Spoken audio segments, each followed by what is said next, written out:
Hey everybody, this is Mitch from RetroGameFix.com, the Retro Jones podcast. What I have here today is the first in several videos I'm going to do to feature some of my arcade collection. I actually, if I do say so myself, have a pretty killer arcade in my basement, or some killer arcade games at least.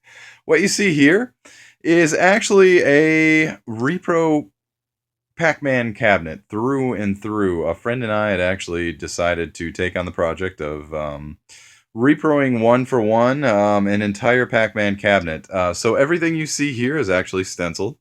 This is completely 100% ground up. Was a pile of lumber when it started, and I've stenciled plenty of cabinets before, but I've never had one for myself, and this is the answer to that. As you can see, I'm pretty happy with the paint job.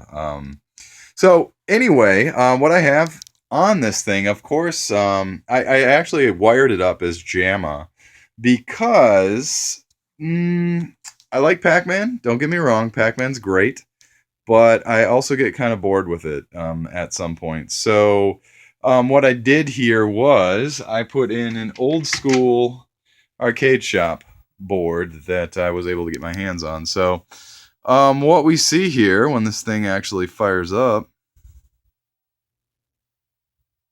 is, there we go. Took me a second. I was getting a little worried there.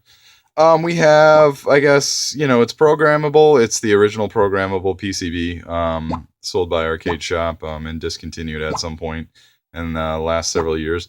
But anyways, so I've got a variety of games on here now. I did mention I had wired this thing as in jamma. I do actually have an original Pacman PCB with a Pacman to jamma adapter. So if I want to run this thing off the original hardware, I'm more than able to.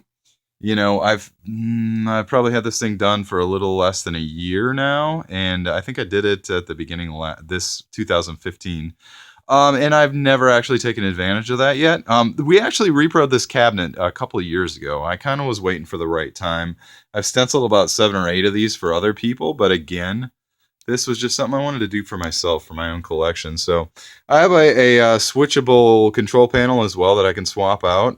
The entire harness is fitted with connectors and so on. Because again, like I said, this entire thing is repro. So the other control panel has like a trackball or whatever. But again, that's another aspect that I've never actually used on this thing. So I pretty much keep it as is. What we have here is the first and second players are also button 1 and button 2. So it doubles as that. CRT monitor in there. Mostly I put burn-free CRTs in my machines. The only one that I had has a slight game over burn. They can barely see. But so anyway, yeah, this is the first of many that I kind of want to show off here. So again, yeah, I try to stay as true to Pac-Man as possible, and ironically, because I actually put a multi-board in there. But again, if I want to play the original hardware, Pac-Man, I'm more than able to with the Pac-Man to jamma adapter. So there she is. I wish I could get this entire thing in one shot, but this one's kind of sitting in the corner of my little basement arcade here. So again, I just wanted to feature maybe one a week, or when I get to them. So this is the first feature I wanted to show you. I've got some other pretty sweet machines that will come to follow, such as my Mad Planets, my fully restored Tron, etc., etc., etc. So anyway, that's it.